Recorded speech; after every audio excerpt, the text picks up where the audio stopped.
अब यहां पर सर समझने की कोशिश हम ये कर रहे हैं दयाल, सबसे पहले आपके पास में आ रही हूं।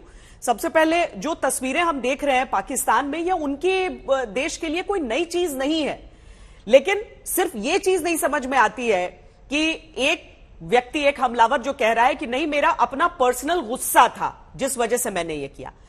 एक ऐसे व्यक्ति की बात हो रही है जिसकी दुश्मन इस समय सेना भी है, वहां पर आईएसआई भी है और पॉलिटिकल राइवलरी भी है, और साथ में यह भी कहा जा रहा है कि क्या सचमुच में यह हमला हुआ है या सिर्फ एक पॉलिटिकल गिमिक के तौर पर इसे देखा जाए।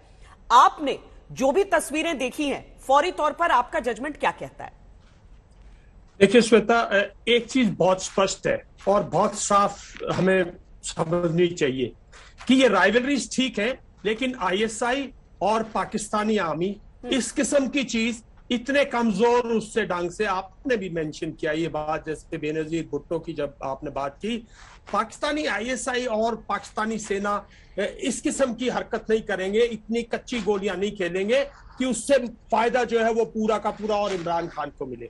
और मैं नहीं समझता शरीफ ब्रदर्स या बेनजीर भुट्टो परिवार या भुट्टो परिवार वो इस किस्म की पॉलिटिक्स करता आया है। देखिए, ये उन पर लांछन लगाना मैं नहीं समझता बिल्कुल किसी किस्म से ठीक होगा। AK-47 कहा जाता है, राइफल हाथ में नजर आती है। एक को बताया जाता है पकड़कर मार दिया गया, दूसरा कहता है कि मैं अकेला अपनी सैद्धांतिक कारणों की वजह से उन्हें मारने में लगा हुआ था। वहां की मंत्री आती है, कहती है ये तो प्रांत वो है जहां पर पीटीआई की अपनी सरकार है। आपकी समझ से क्या हो रहा है वहां पर? श्वेता, जितने भी विजुअल्स देखे जाते हैं, मेरा एनालिसिस इस प्रकार है। पहली बात, इससे साफ उभर के आ रहा है कि दो अटैकर्स हैं। इसका कारण जो उसमें विजुअल्स में साउंड आता है, सबसे पहले ऑटोमेटिक हथियार का फायर आता है, और उसमें कई स्टेटमेंट्स में भी आ रहा है कि एक शख्स ने AK-47 से फायर किया था। लेकिन विजुअल्स में, मैं अभी आवाज की सिर्फ बात कर रहा हूं, और पहली आवाज ऑटोमेटिक है, दूसरी आवाज जब आती है फिर सिंगल शॉट फायर हो रहा है। और हथियार कितने दिखते हैं विजुअल में? एक ही हथियार दिखता है, वो पिस्टल है।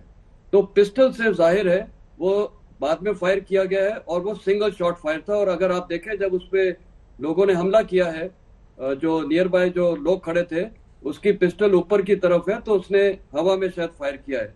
लेकिन जहां तक AK-47 का सवाल है, विजुअल्स में नहीं दिख रहा है, लेकिन फायर पक्का हुआ है, क्योंकि वो उसका आवाज बहुत क्लियर है ऑटोमेटिक फायर का। तो इससे साफ उभर के आता है कि दो अटैकर्स हैं।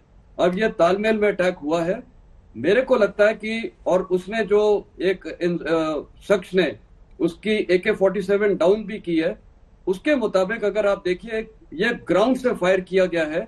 AK-47 का रूप कैजुअलिटीज को करने के लिए, क्योंकि वो लोग कंटेनर में थे, तो जाहिर है कैजुअलिटीज खूब होती, क्योंकि सब एक्सपोज थे।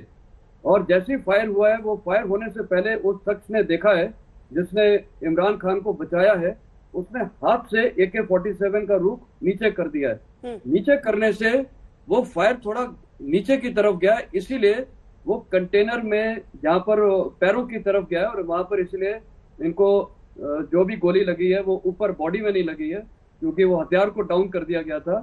तो जो एनालिसिस है, अटैकर दो, हथियार दो, एक AK-47 और दूसरा है पिस्टल वाला हथियार हमने देखा है।